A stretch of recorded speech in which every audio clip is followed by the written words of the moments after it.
Quiz time, guys. What do you think this is? Let's give you a hint. It is not a prime rib. Alright, hey guys, welcome back.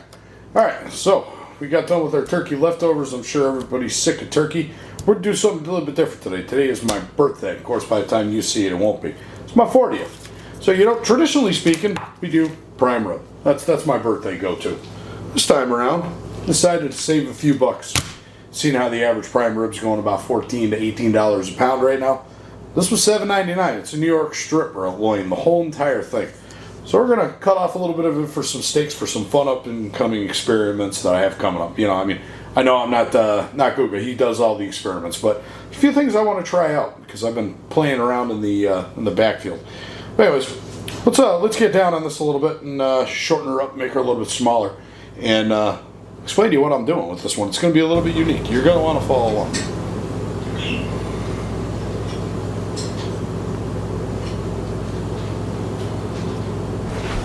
Alright. Now that we've got her a little bit dried up, probably got her dry a little bit more. So, you know, like I said, traditionally speaking, I'm a ribeye kind of fan, and I want to do the whole prime rib deal. But the cost of meat right now is a little bit high. This is a little bit more approachable. It does lack a few features, though, that a good prime rib has, but I think I can make up for it in the end. You know, this is further on along the muscle chain. This would be the other side of a T-bone steak for those who don't know, or a porterhouse. Yeah, you know, I mean, it doesn't have the same exact beefy flavor, I'd say, as a nice old prime rib. It doesn't have as much fat. It definitely has a beautiful little fat cap, though. But, like I said, I still feel like I could do something good with this. We are going to do something different with this. This is boneless, guys. So, what I did is I bought a beef back rib that I had gotten real cheap. It was only like 15 bucks. You know, got it on sale. No big deal. And I'm actually going to butcher's twine that to this, so I can try to get the best of both worlds. Because, you know, with the New York strip, like I said, it's bone that it usually has is it's a T-bone style. It doesn't quite produce the same sort of beefy flavor, though, as the prime rib end of it. So what I'm going to do is I'm going to cut some of this off for some steaks for a later on clip. And I'm going to dry brine this, just the bottom of it, not the fat cap size, because that brine's not going to make it through it. And when I come back, we're going to probably put about 5 bones of that onto this. And we're just going to go from there, guys. You can totally smoke this if you wanted to, you guys. I'm just going to roast mine inside. Using my grill right now would be an occupational hazard. I haven't raked yet this year. I've been very lazy. And yeah, I'm not trying to burn the neighborhood down. So it just leaves another option for later, all right? You guys don't need to see me salt meat. That's pretty simple. I'm pretty sure you can handle that. So we'll be back when I twine up, okay? All right, guys, so one dry brine later, I think we're good to go. Now, I know I called this an experiment, and that's kind of, well, I don't know, kind of a little bit of a joke. Because, I mean, this is a no-fail thing. Beef back ribs that come from the ribeye section getting backed and twined onto a New York strip. I mean, that's not a fail. I mean, look at it this way. You could go to a store and buy beef back ribs, right? Just like I did. Have you ever gone to the store and been like, hey, I want a rack of those T-bone ribs? You know what I mean? No, nobody ever said that. So this is a guaranteed win. And I'm just hopeful that it will impart some of that nice beefiness that you'd get from a nice prime rib or a ribeye onto this New York strip. And this could be a really, really good alternative. Maybe for somebody who wants a little less fat, or perhaps doesn't want to have to take out a second mortgage on their house for a piece of meat. Now, I did cut this a little bit small. I kind of test fit it before. I should have gone and done one extra rib. But, I mean, at the end of the day, I don't think that's really going to wreck anything. So, now, I just got to get to the twining part. No, it's perfect size. I'll be damned. Look at that. All right, let me clean up a little bit. We'll start tying. Before I get to wrapping, I'm going to score this fat cap just a little bit, guys.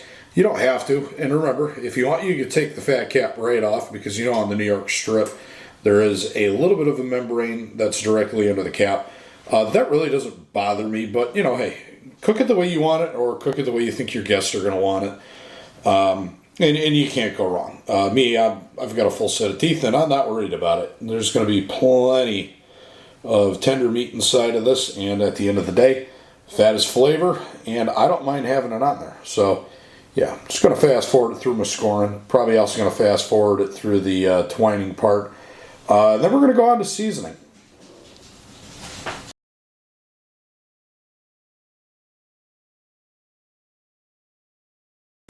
Alright, this is probably not going to be pretty.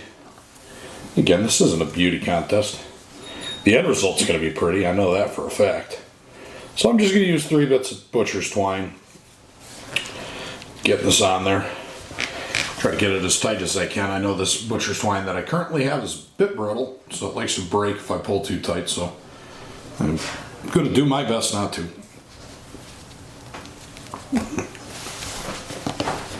And the fast forward button.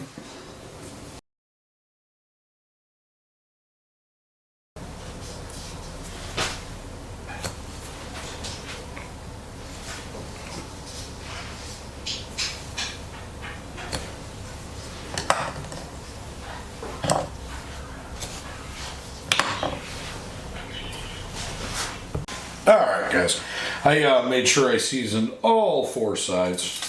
And underneath the rib too as well. I didn't pull the membrane off of this either, and like I said, we're going to bake this. Not using a binder. Didn't really feel like it needed it.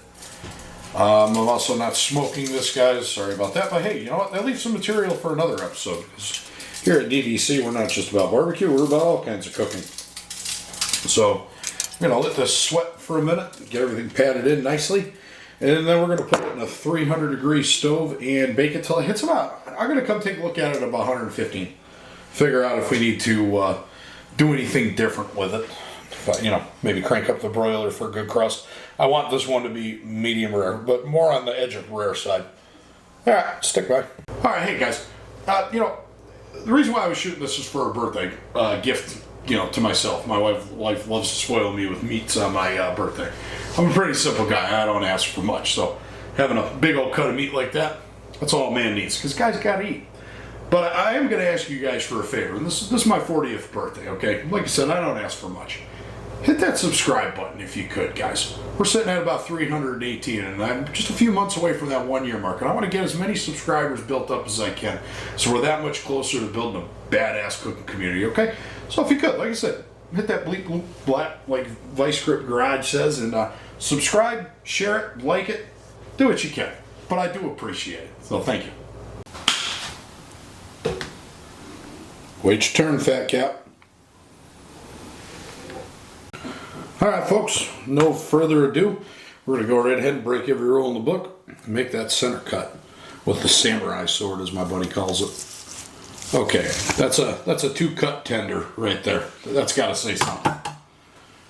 Let's give that a look. Drum roll.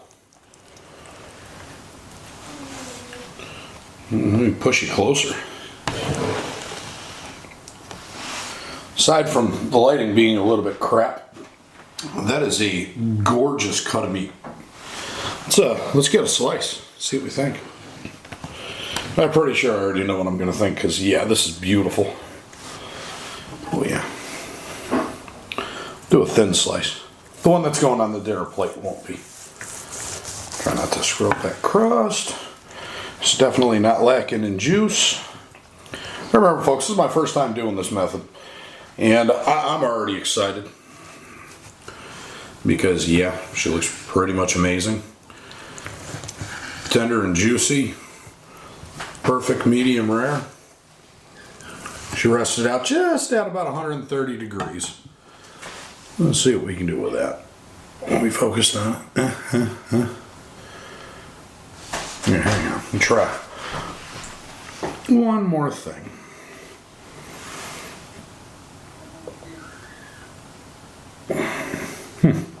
It's weird. All right.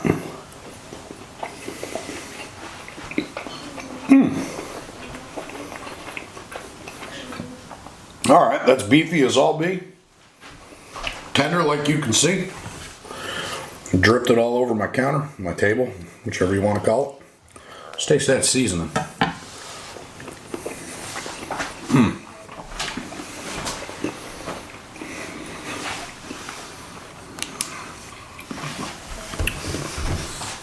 Alright, folks.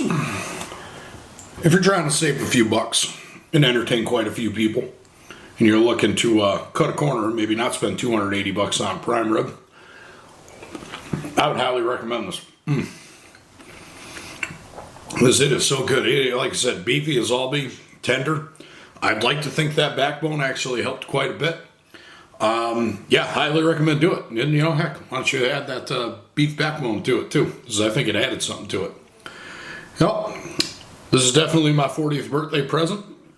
I hope everybody has a great holiday. And thanks for coming to d.D.c. And remember, folks, there ain't no barbecue without you. So make it.